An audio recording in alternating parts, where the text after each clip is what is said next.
The Mystery House is a modern detached property, bang on budget, on the market for £250,000. It's very well presented throughout and comes with 3 double bedrooms, 2 bathrooms, a smart kitchen with utility room, and a sunny living room featuring doors out onto the delightful landscape rear garden. This is a beautiful home back in their preferred county, and being only 5 miles from the beach, they can really immerse themselves in true Cornish lifestyle.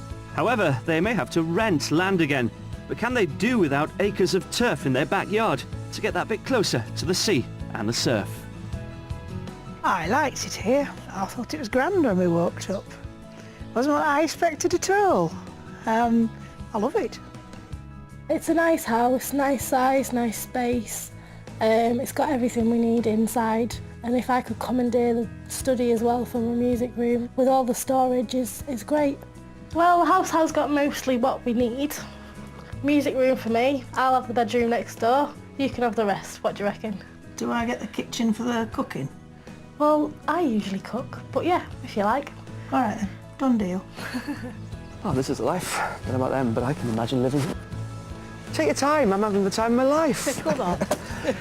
You've seen 3 properties. Yeah. Go away, have a think. No rash decisions. And let's meet up a little bit later, shall we? Mm-hmm. I've got just the location. You're going to love it. Come on. All right.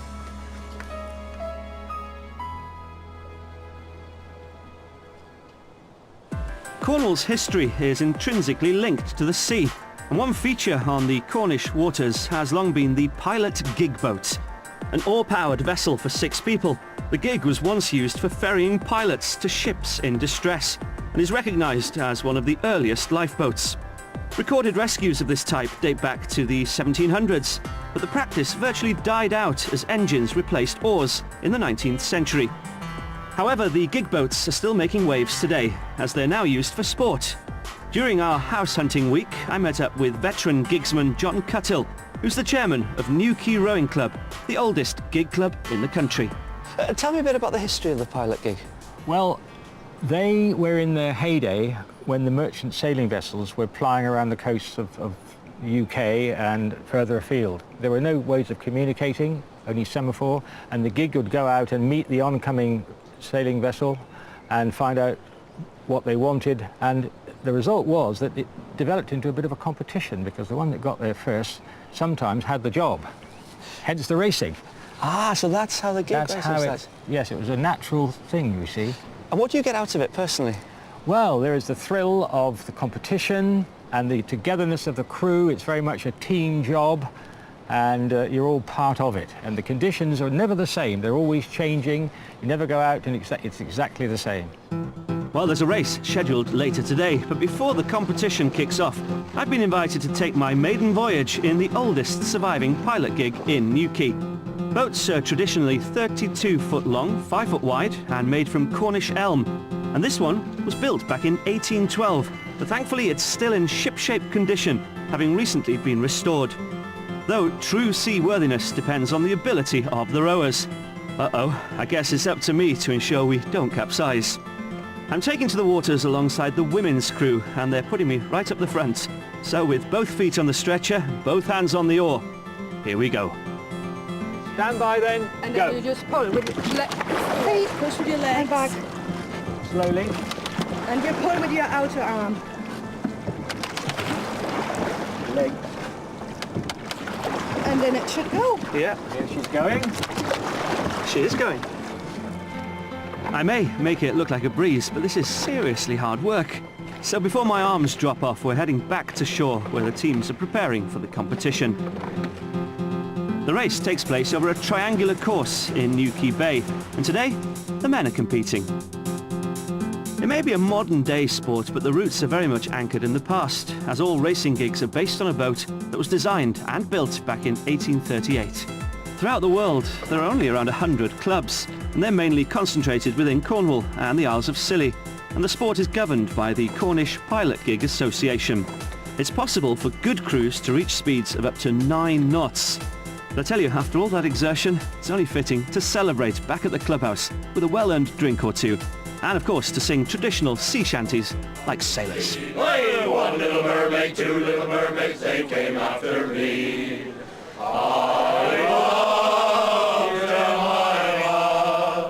Who said only the Welsh could sing? With a great history and tradition, pilot gig racing is a homegrown sport, which Cornish people are particularly proud of, and long may it continue. The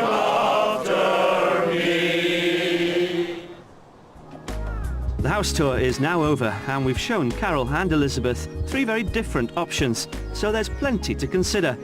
Let's find out exactly what decisions they've made. Well, I have to say that you two look totally at ease here. Is this what it's all about? Yeah, this is the life. A big smile on your face. Biggest we've seen, I think. Have you enjoyed the property search? Do you know, we've had a lovely few days, and I'd just like to say thank you to everybody for going to so much trouble to find such places for us to look at. Well, we need to find out now whether we have found somewhere that you can move into. Let's talk about the first property that we hooked up in, the Prt4 cottage. We absolutely love that house. We think it's great. There would have to be a few changes made, like with the bedrooms and stuff that we talked about when we were at the house. The price of it was great and well within budget.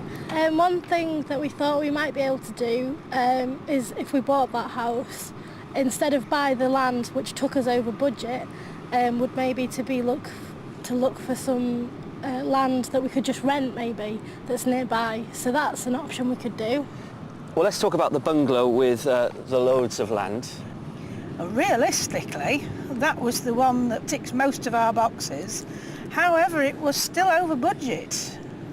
And we didn't really like the bungalow itself very much, but the land and the yard was super. They were literally perfect, exactly what you wanted. But the problem is that it is just over budget and in Devon. All right, let's talk about the mystery property. The very clean, very shiny, very new mystery property. We really like the mystery property. I think that's in probably the best location as well. So that's the real reason you're moving to Cornwall, is it, girls? Yeah. Thanks for your honesty. Yeah. Do you think you'll move to any of the properties that I've shown you? I'd quite like to go back to the bungalow and, you know, just have another look and see how far it is from here. Well, I really do hope that you find your dream home, be it in Cornwall or slightly in Devon. You've been fantastic. I've really enjoyed meeting you, and you both do seem to come alive when you're near the sea, so let's hope it is somewhere close to the water. It's grand. Thanks very much. It's a pleasure. The house hunt here in Cornwall has really posed a dilemma. It's aspirations versus reality. We all know what Carol and Lizzie want, but they simply ain't going to get it. They're going to have to reevaluate their wishes. Who said buying a house was easy? Till next time, goodbye. Firmly focused on their animals, Carol and Elizabeth went back to our second property for another viewing, but decided against making an offer. Carol has since moved down to Cornwall and is renting a property, waiting to sell her house. If you'd like to escape to the country in Northern Ireland, Wales, Scotland or England and need our help, please apply online at bbc.co.uk/beonashow.